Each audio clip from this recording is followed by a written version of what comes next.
Konsep perlembagaan. Perlembagaan ialah sesebuah organisasi atau negara menjelaskan bentuk, struktur atau tata, kegiatan, sifat dan peraturannya yang utama. Ia digubal dalam bentuk undang-undang penting yang biasanya dikeluarkan oleh seorang penguasa, baik seorang raja, maharaja atau sultan. Ia digunakan secara meluas dalam pengubalan undang-undang berkanun.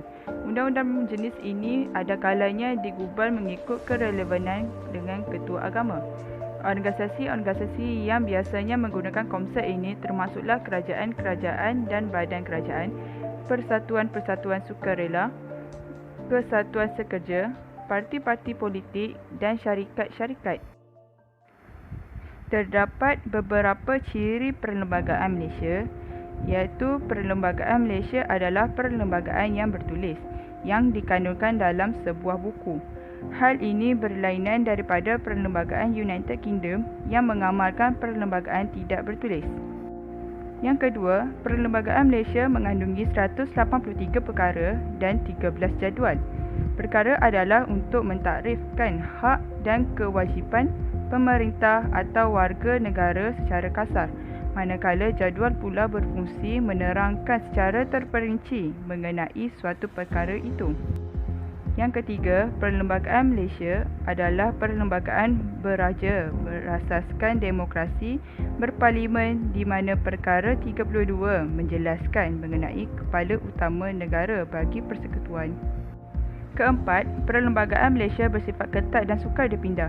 Pindaan yang hendak dibuat tidak sama dengan pindaan akta-akta lain yang diluluskan oleh Parlimen.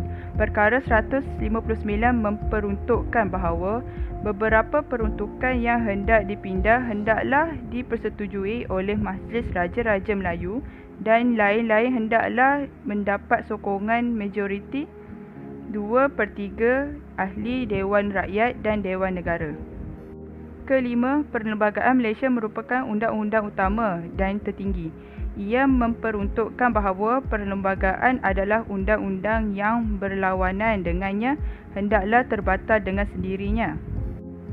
Yang keenam, dalam perlembagaan Malaysia terdapat idea pengasingan kuasa sebagaimana doktrin yang itu diamalkan di England.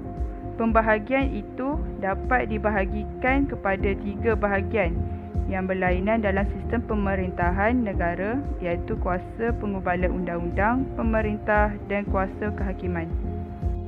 Selain menentukan tanggungjawab persekutuan dan mengatur perhubungan antara persekutuan dan negeri, perlembagaan Malaysia juga menentukan kuasa-kuasa perundangan dan kuasa-kuasa pemerintahan antara kerajaan pusat dan negeri melalui 3 senarai yang dipanggil senarai persekutuan, senarai negeri dan senarai bersama. Yang terakhir, perlembagaan turut memperuntukkan kebebasan asasi. Bahagian-bahagian dalam perlembagaan Malaysia mengenai kebebasan asasi individu adalah bahagian yang mustahak dalam perlembagaan Malaysia, bertujuan menjamin hak asasi seseorang warga negara yang sah dari segi undang-undang. Peruntukan ini merupakan salah satu ciri perlembagaan bertulis, iaitu menjelaskan dengan nyata mengenai jaminan perlindungan yang diberikan kepada setiap warga negara dan orang-orang lain dalam negara itu. Sebagai sesebuah negara yang berdaulat, perlembagaan merupakan sumber undang-undang tertinggi sesebuah negara dan setiap individu perlu mematuhi keluhurannya. Terdapat 6 tujuan wujudnya perlembagaan di Malaysia, iaitu menjamin keutuhan dan kedaulatan negara, menjadi rujukan, mewujudkan kestabilan negara, mengawal perjalanan kerajaan, mengekalkan keamanan dan menjamin keamanan sesebuah negara. Tujuan pertama wujudnya perlembagaan di Malaysia ialah perlembagaan boleh menjamin keutuhan dan kedaulatan sesebuah negara. Ia merupakan undang-undang tertinggi yang perlu dipatuhi dalam menentukan hala tuju sesebuah negara. Tanpa perlembagaan, rakyat sesebuah negara tidak dapat menumpukan sepenuh perhatian dan taat setia mereka dalam mendirikan sesebuah negara yang makmur dan utuh. Semangat nasionalisme tidak akan wujud di kalangan rakyat yang tidak memikirkan dan mencintai negara mereka. Apabila semangat ini tidak terdapat di dalam diri seorang rakyat, maka tidak akan wujud semangat patriotisme di dalam jiwa mereka sebagai satu syarat untuk menyumbangkan tenaga mereka terhadap negara. Justeru itu, negara menjadi lemah apabila sebuah negara tidak mempunyai kekuasaan dan yang utuh, pemerintahan yang kuat, musuh yang mudah mengambil alih kerajaan atau tampuk pemerintahan negara. Jadi dengan adanya perlembagaan negara, rakyat dapat berpegang kepada satu undang-undang yang diamalkan dan dihormati bersama untuk memastikan kewujudan sebuah negara yang berdaulat. Tujuan kedua ialah sebagai rujukan. Dengan adanya perlembagaan sebagai undang-undang tertinggi negara, pihak-pihak yang bertentangan antara satu sama lain boleh menjadikan ia sebagai sumber rujukan untuk menyelesaikan masalah yang timbul. Keadaan tegang akibat daripada perasaan tidak berpuas hati dapat dielakkan jika rakyat diwajibkan menurut dan menghormati apa yang dicatat di dalam perlembagaan. Masalah ketidakfahaman boleh diselesaikan dengan tenang berdasarkan undang-undang yang telah sedia ada di dalam perlembagaan. Apabila semua pihak yang bertentangan duduk membincangkan masalah mereka secara bersama, maka masalah yang mungkin timbul tidaklah begitu sukar diselesaikan. Justeru itu, dengan adanya perlembagaan sebagai sumber rujukan utama, dari segi perundangan ia dapat menyelesaikan konflik yang berlaku di dalam sebuah negara dengan lebih mudah. Tujuan ketiga, perlembagaan mewujudkan kestabilan negara. Walaupun pada dasarnya perlembagaan boleh dipinda, namun ia tidak boleh dilakukan dengan sewenang-wenangnya. Sebarang pindaan perlembagaan yang dilakukan dalam mana-mana negara, ia mestilah berdasarkan perlembagaan juga. Jika pindaan boleh dilakukan dengan mudah dan mengikut kehendak pemimpin-pemimpin pengubal, maka ini akan menghasilkan satu keadaan kucar-kacir di mana pemimpin itu mungkin bertindak sesuka hatinya dan mengabaikan kemahuan rakyat. Oleh itu, jelas betapa perlunya perlembagaan bagi mengekalkan keamanan dalam sesebuah negara. Tujuan keempat, perlembagaan mengawal perjalanan kerajaan. Dengan adanya perlembagaan, segala tindakan para pemimpin dapat diketahui atau dipastikan.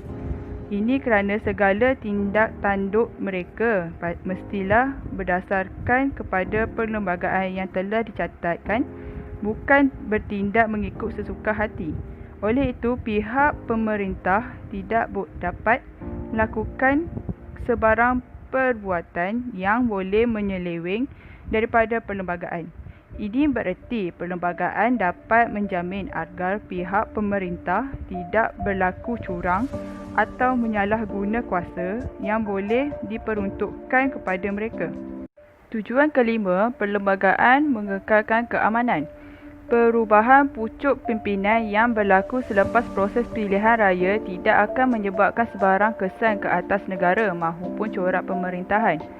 Ini kerana setiap pemimpin dari parti politik yang menang mestilah mempunyai cita-cita atau konsep yang sama dalam mengendalikan negaranya.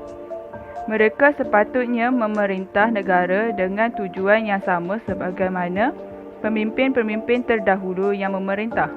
Oleh itu, walaupun terdapat pertukaran pemimpin, tujuan pemerintahan tidak akan terkeluar dari maksud berusaha memenuhi kehendak dan aspirasi rakyat. Tujuan terakhir, perlembagaan menjamin keamanan sesebuah negara. Dengan adanya perlembagaan, rakyat mendapat jaminan undang-undang bahawa tidak akan ada unsur-unsur diskriminasi di kalangan mereka.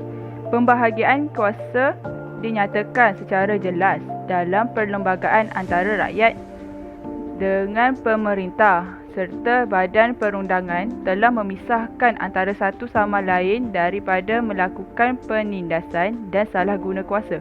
Tidak ada pihak mendapat keistimewaan dari segi undang-undang Sebaliknya, semua orang harus menghormati dan mematuhi perlembagaan negara. Sikap ini boleh membantu mewujudkan perpaduan di kalangan rakyat sebagai syarat untuk membolehkan mereka hidup aman damai. Sebagai kesimpulan, Perlembagaan Malaysia merupakan undang-undang tertinggi negara. Perlembagaan Malaysia yang digubal menjadi garis panduan dalam sistem pemerintahan, sistem politik dan pentadbiran negara di samping memberikan jaminan perlindungan kepada rakyat. Perlembagaan merupakan tunjang kepada keamanan dan perpaduan kaum di Malaysia.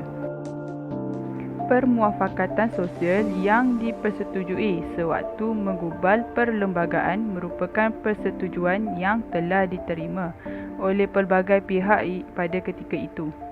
Oleh itu, ketinggian perlembagaan seharusnya dijunjung bagi mengekalkan keamanan dan kestabilan negara Malaysia.